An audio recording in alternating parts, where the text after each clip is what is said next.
here. I can't remember who it was. I think it was Thomas.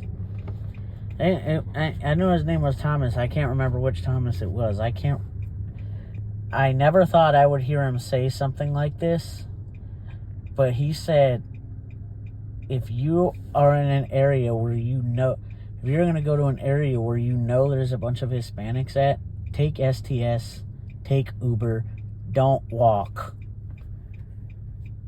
I said, why? He said, they're the worst drivers. Yeah, you get off of a donkey cart and get behind the wheel of a car and you're dead. Yeah, I said, you know what? I mean, I always thought that, but to hear this guy say that, oh, fuck, I'm probably going to wear fucking body armor if I have to walk around in those areas. I'm probably going to wear fucking motorcycle gear.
Commissioner Brian Helms suggested school officials had overpromised on the $2,000 I supplement. believe that your word is your bond. If you make the promise, you write the check. And so, yeah, who made the promise? So, and some school board members, like Sandra Green, responded at their own meeting. I'm completely and utterly, and I'm saying this publicly, disgusted with the lies that have come out of the county commissioners. So here's where things stand. UCPS approved the final $1,000 raise at its November 6th meeting.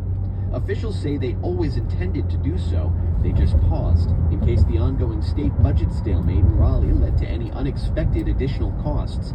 They acknowledge a miscommunication had mistakenly implied the county provided no funding for any supplement increase, but as for the full $2,000, Superintendent Andrew Houlihan said the county allotment can't cover it. The Board of County Commissioners and the Board of Education have already publicly acknowledged that the $8.8 million increase was not enough to provide the $2,000 supplement increase. Helms of the county commissioners told WFAE that school officials have painted the county as falling short in supporting public education when Union County schools account for 49% of the county's overall funding.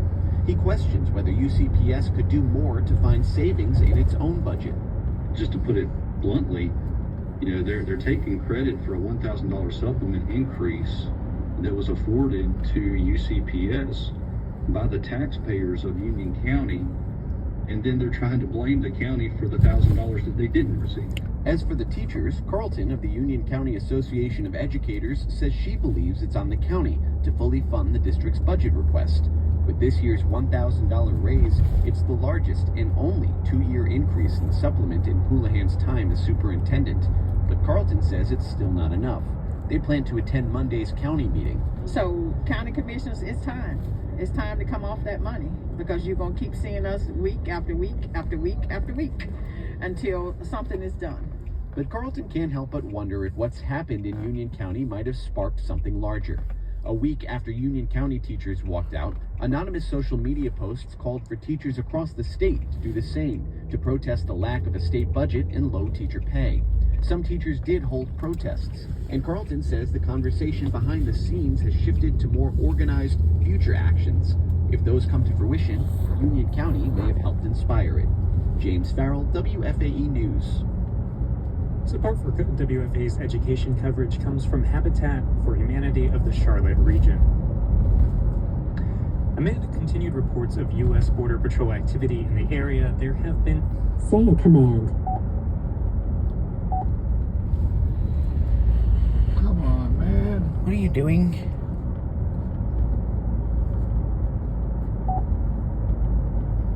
Cancel. Is it okay to exit the voice recognition? Yes, exit. Available commands are yes to exit or no. Additional commands are help, list commands, what can I say, general help, go back, quit, or exit. Yes. Canceling voice recognition. Staff going to and from the building. Zanville said the goal was to be there to observe and record in the event Border Patrol shows up at the school. Zanville said the PTSO has also been recently organizing a food drive and is now mobilizing to deliver goods to vulnerable families. Charlotte City Council member Dimple Ajmir said Monday that she wants the city of Charlotte to explore stronger action to prohibit federal agents from using city property or other resources to help with immigration enforcement. She said that while no one wants violent criminals on the street, immigrants, like herself, are living in fear this week. She said stopping people without cause to question their citizenship status is unacceptable.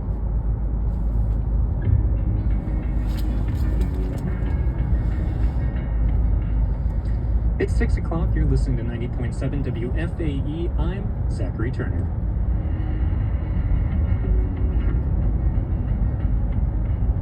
In 15 minutes, President Trump's war on DEI has gone far beyond the federal government. A nonprofit in Chicago dedicated to promoting equity by bringing women into the skilled trades is fighting for its existence. And for some would-be ant queens, the easiest way to take over a colony is to dupe its worker ants into committing regicide. This and more coming up on All Things Considered. This is 90.7 WFAE Charlotte, 90.3 WFAG Hickory, and WFAE.org, Charlotte's NPR news source.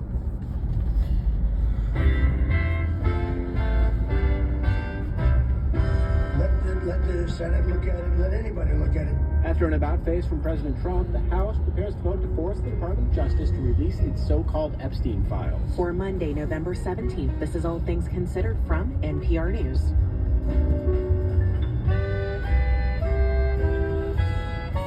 I'm Scott Detrow. And I'm Juana Summers. White House pressure is leading companies large and small to scale back diversity efforts. Ahead, we'll meet a group in Chicago working to keep up the pressure for more inclusivity in hiring. We have an administration that is trying to turn back the clock on progress that has taken decades to achieve. And a comet streaking through the solar system has caught on in pop culture, generating wild theories and speculation. We will look at what, if any, of the hype is legitimate. I think it's an interesting object, but it's a comet. It's not an alien spaceship. First News. Live from NPR News in Washington, I'm Ryland Barton. A federal judge says the Justice Department may have engaged in profound investigative missteps in its prosecution of former FBI Director James Comey.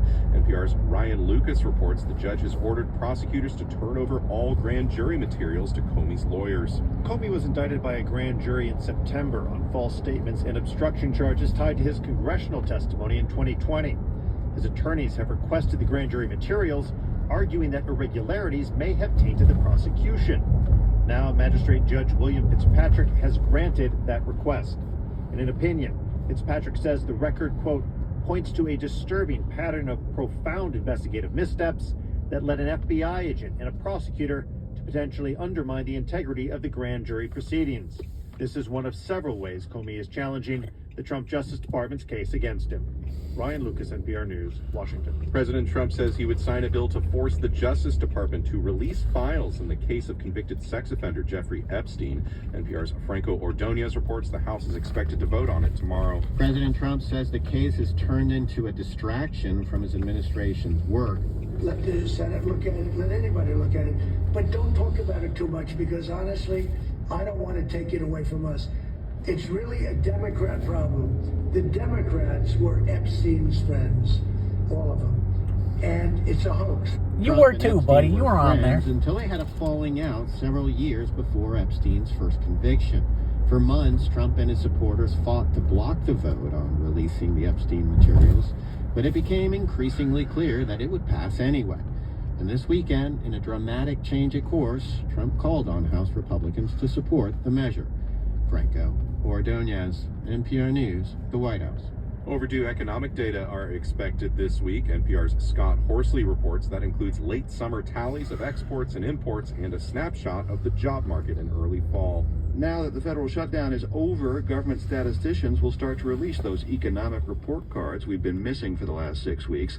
The Commerce Department says it will provide an update on the August trade deficit on Wednesday. The Labor Department will deliver the September jobs report the following day. Both of those reports were supposed to come out in early October. No word yet on when or even if we'll see data on inflation or unemployment for last month, which could help to shape the Federal Reserve's decision on interest rates in December. Scott Horsley, NPR News, Washington. The UN Security Council has approved a U.S.-authored plan creating an international stabilization force for security in Gaza. It also envisions a possible path to an independent Palestinian state. The vote was a crucial next step for the ceasefire and efforts to outline Gaza's future after 2 years of war between Israel and Hamas. You are listening to NPR News from Washington. This is WFAE News. I'm Zachary Turner. The Charlotte City Council's Intergovernmental Committee this afternoon voted unanimously to financially support organizations working to help immigrant groups impacted by arrests made by U.S. Customs and Border Protection. The committee also directed the city manager to create an educational campaign to help people know their rights. The city attorney told council members that Charlotte does not have the ability to deny the federal government access to its buildings and property, as some activists wanted. The government center was packed with people urging the city to do something in response to the raids. Border Patrol agents continued to make arrests around Charlotte today, the third day of their citywide immigration crackdown. Agents arrested 130 people over the weekend, according to the Department of Homeland Security. But as WFAE's Nick Delacanal reports, the government still hasn't said who those people are or where they've been taken. Border Patrol Commander Greg Bovino has posted photos on social media of 8 people he says were arrested. He says they're undocumented immigrants with previous charges like DUIs, assaults, and larceny. But he didn't include anyone's name or birthday, which police usually make public, making it impossible to verify. When WFAE asked the Department of Homeland Security for detainees' names and charges, a spokesperson replied with a brief statement that gave neither. The spokesperson also did not answer WFAE's question asking where people have been taken, though immigrant advocates say detainees are likely being transferred to ICE custody, either in Charlotte or possibly Lumpkin, Georgia. Nick Delacanal, WFAE News. Our Bridge for Kids is suspending its after-school programs after U.S. Customs and Border Protection agents were seen at its East Charlotte site on Monday morning. The nonprofit provides after-school care to immigrant and first-generation children. Executive Director Sil Gonzo says over 20 Border Patrol agents showed up at the site, though they didn't enter the building. Our Bridge will now redirect its resources to supporting families on an individual basis. This is WFAE News.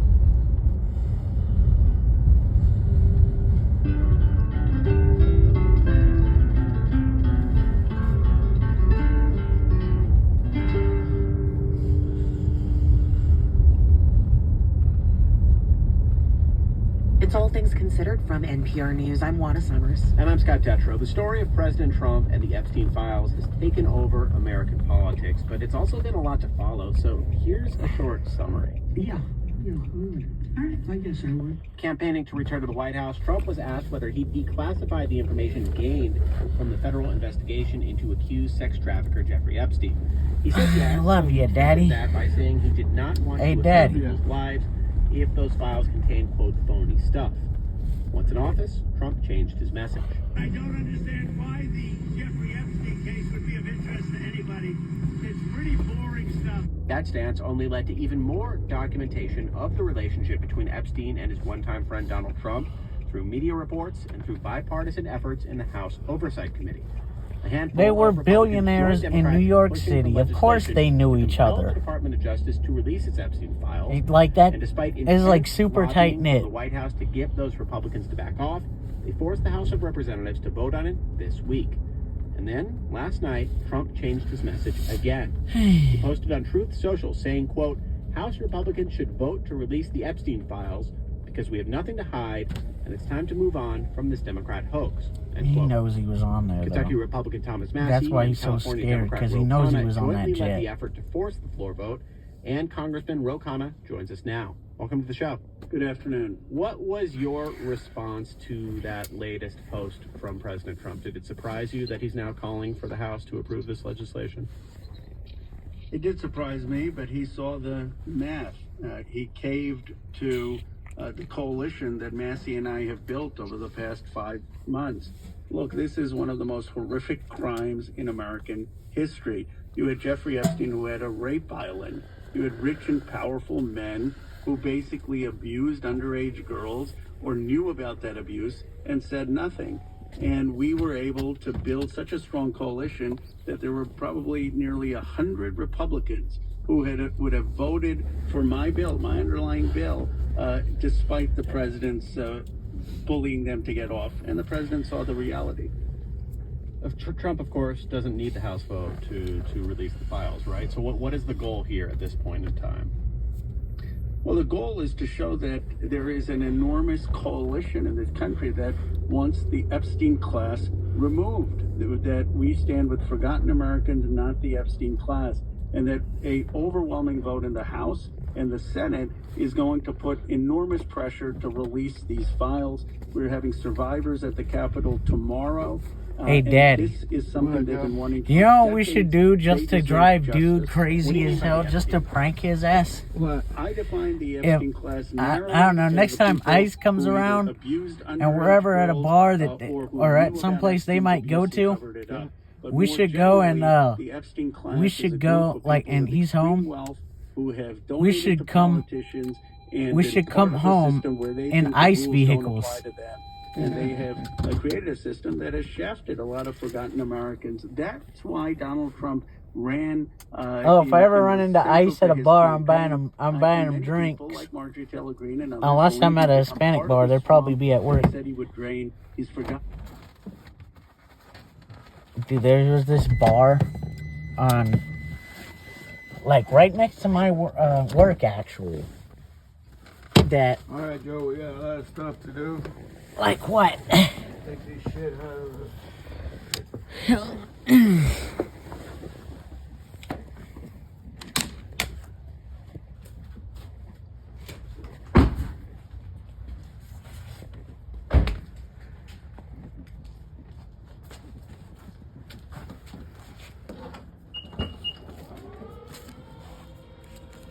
want me to bring that in, or? Oh, I'll bring this in. I'll bring stuff in.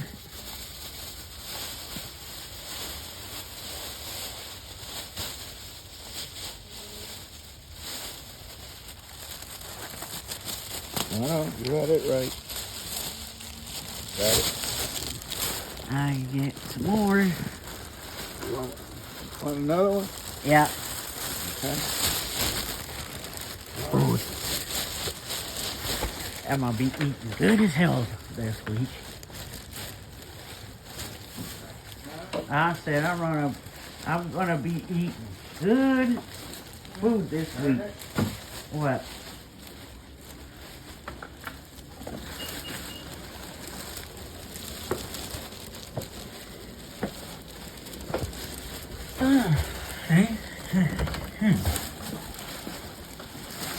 Council here? I don't know. You're asking a blind man.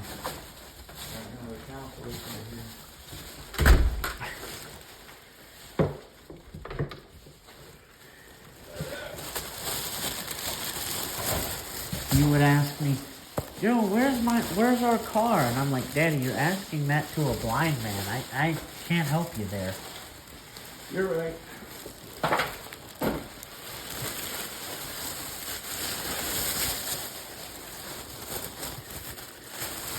Like I told that girl at the club, no, I'm sorry, babe, I really can't take you home. Like, you were better off driving yourself home. And she was talking like that. She was wasted.